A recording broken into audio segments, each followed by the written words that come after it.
and I'm here doing the Inclusive Adventure Education tutorial on body movement. And the wonderful thing about body movement activities is that all you really need are the participants. And body movement activities are highly adaptable. They can be done inside or outside. So the first activity that we want to share with you is the personal space activity. And this is a good activity to begin a group with. Basically, the participants will walk around and introduce themselves to one another. The activity can take anywhere from 25 to 30 or so minutes. And the instructions are that people start walking around the room and they introduce one another as if they are strangers and they're meeting for the first time. So however they would do it in their cultures. This is the first part. You let them do this for 5 to 10 minutes or so, and then you give them a new instruction. You tell them to greet each other as if they're best friends. So you can see that you're already moving from a comfort zone level to maybe a stretch zone level, where maybe people, even though they don't know one another, they have to now meet each other as if they're best friends. The second activity we want to share with you is following the leader. And for this game, you work on different areas such as trust, communication, and support. And this is a pair-based activity. And one person first is the follower, and then the other person is the leader.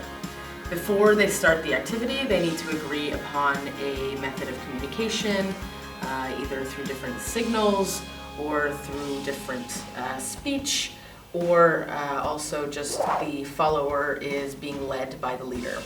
The idea is that you go around and you explore a room, and the follower has their eyes closed the entire time. So they have to have a lot of trust in the leader to lead them around without any sort of injury or harm.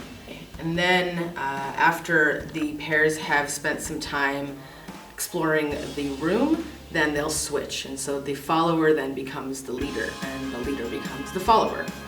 After the pairs have had some time to do this, they can either switch pairs and do the activity with different people, or you can bring the big group back together and do a debrief. And this is really important for this activity so that the participants can take some time to reflect on what the experience really reflected in terms of trust, communication, support, etc. The next activity that we want to share with you is the trust fall activity.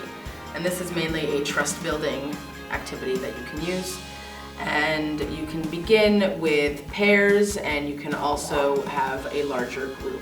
It's highly adaptable to the group that you're working with.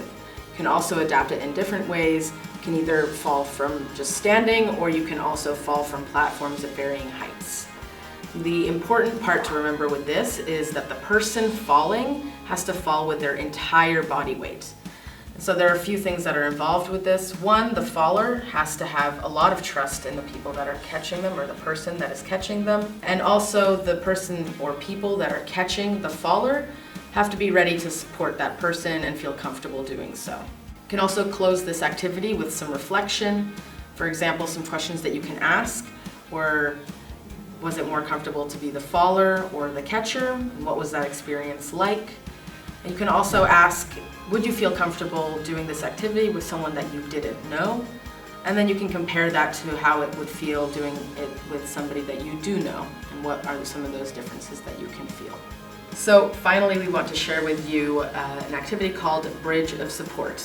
And we would recommend finishing with this activity because it probably requires the most amount of trust and teamwork between participants. Basically, the way that it's set up is that you have the team of participants lying down on the floor with their arms stretched up, and they pass one participant from the beginning of the line to the end of the line. Now, with this activity, it's really important that the person who is being passed feels comfortable and safe during this activity, and also the people who are passing, they feel comfortable passing the person from one end to the other. Finally, we recommend that you close this activity also with some reflection and some debrief, especially since the degree of difficulty is probably at the highest. So, these are just examples of a few body movement activities that you can implement during an adventure-based education project. If you're interested and want to find out more information about adventure education and how to implement these sort of activities, Just check out the links in the description or download our brochure. Thanks for watching.